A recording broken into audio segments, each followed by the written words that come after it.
welcome to the Prose Easter Special 2019. This year, we'll have a bit of an abbreviated celebration as I'm trying to squeeze in both my own personal traditions and observances and to work my weekend duty shifts for my real job. As it turns out, I can't quite quit just yet. But if there are any wealthy benefactors out there that want to help me out in Dickensian fashion, please do feel free to deposit your fortune into my bank accounts. Until then, let's go dive into what I like to call my thumbnail history series. With this Easter's special, Easter Loves History, What's in a Name? Enjoy!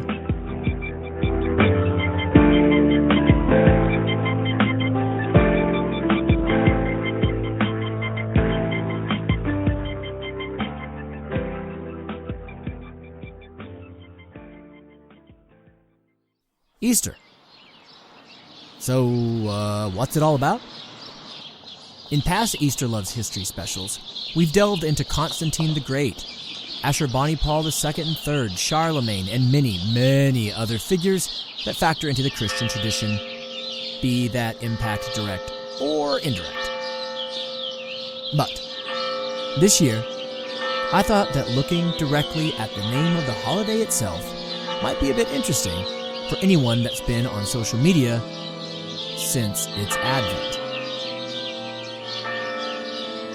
Around this time every year, you see all sorts of faux historical posts, reposts, shares, and reshares on Facebook, Twitter, Instagram, Reddit, etc. ad true nauseam.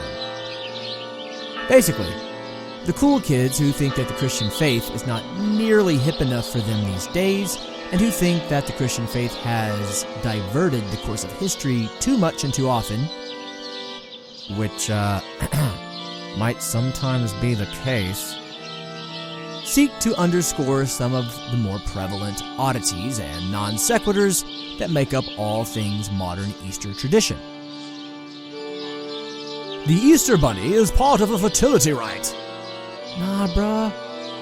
It's a legit German reimagining of Santa Claus from around the 1500s. No conspiracy there. The Easter egg is an age-old symbol of fertility and rebirth. Yeah, sis. That's a no-shit Sherlock moment there.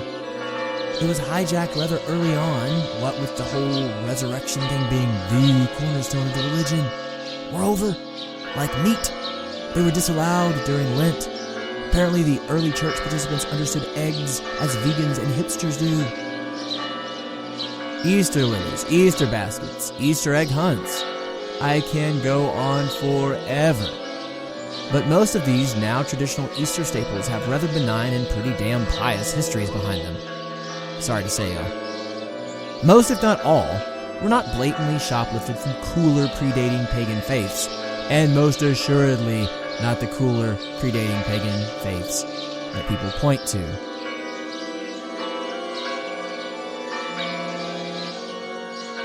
In this vein, the name of the holiday itself is quite often scrutinized a bit more heavily during the Easter season, as I said.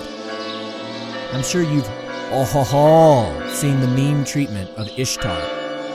If not, I've included the image as an extra image in the show notes. On the meme, we are told that the goddess we are viewing is indeed Ishtar, which we are also told is pronounced, no fooling, Easter. The meme then goes on to read, and I do quote, Easter was originally the celebration of Ishtar, the Assyrian and Babylonian goddess of fertility and sex. Her symbols, like the egg and the bunny, were and still are fertility and sex symbols.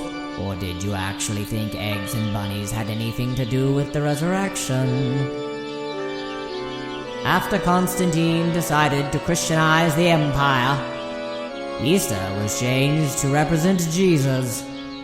But at its roots, Easter, which is how you pronounce Ishtar, is all about celebrating fertility and sex.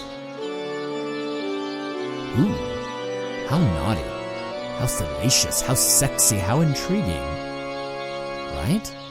Orgies and fun nude touchies for Easter? Unfortunately, the naughty, the salacious, the sexy, the intrigue, hell, even the goddess pictures are all pretty damn questionable.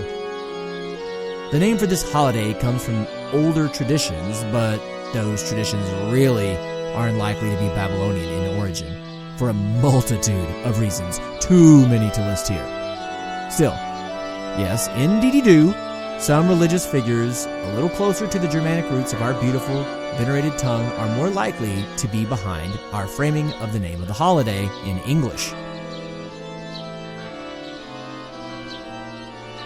So many religions have spring goddesses that defeat winter or seduce him or warm him or, well, whatever.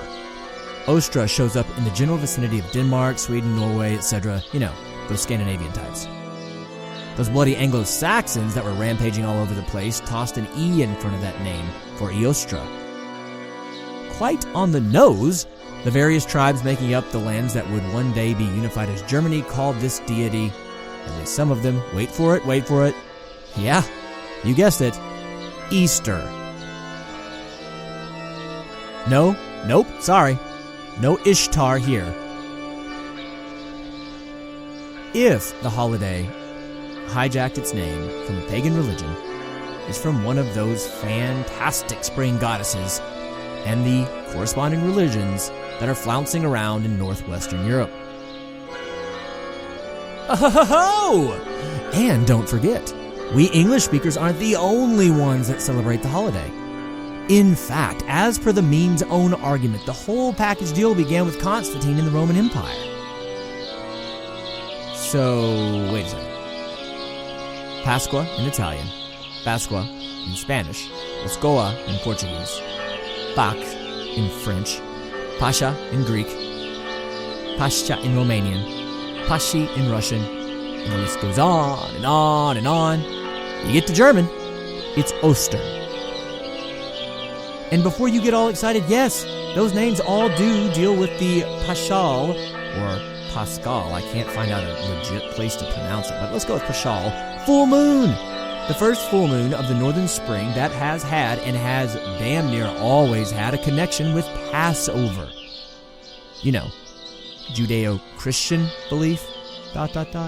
So yes, there is moon stuff involved. Yes, lots of goddesses and feminine sexuality, etc., are attached to the moon. No, this particular set of moon stuff does not come with boatloads of fun, feminist, goddess, rock star stuff. Sorry again. Now, I didn't go all the way back to the Paschal full moon celebrations. That's a different conversation that might possibly have some of those fun things. We'll get to that next time. Anyway. You see, there are some major hurdles one needs to clear to get to this whole Ishtar thing. And unfortunately, even the tiniest bit of research demonstrates that it is, on its face, utterly absurd. So as we approach Easter, as I always do with these thumbnail histories, particularly the Easter Loves History series, I thoroughly encourage everyone to explore why it is they believe what they believe. Not in an abstract, touchy-feely, subjective way, but through history, facts, research, and objectivity. For me, this really strengthens my own beliefs, and at the bare minimum, it's somewhat interesting. I really do hope that if this pisses you off, it inspires you, it makes you smile, whatever, you'll go out and do some research. Fact check me. Call me out if I'm wrong. I very well could be. That's what it's all about. Alrighty. Brace yourselves to experience the joys of those Ishtar memes here in a couple days. And for those celebrating, have a reflective Good Friday, a meaningful end to Lent, and a bright and happy Easter. For everyone else, I hope you feel like you learned a little something. Much love and happy Easter. Hashtag Easter Loves History.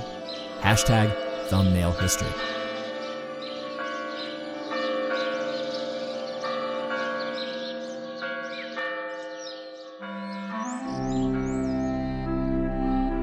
I can't tell you all how happy I am that you joined me for this special.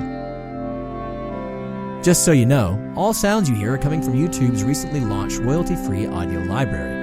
The first track is being used under CC 01.0 Universal Public Domain Dedication License. And the second track, Amazing Grace 2011, Classical Whimsical, by artist Kevin MacLeod, is being used under an Attribution 4.0 International CC BY 4.0 license. Our regularly scheduled episodes will show up on Sunday, May 5th. For this week's episode, this little Easter special is all you get, people. Don't be greedy, even though it came out a couple days in advance. I am only kidding, of course. Be as greedy as you want to be.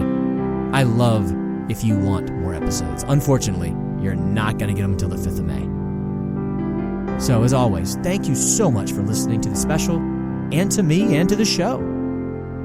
And I'll see you in 2 weeks' time. Much love.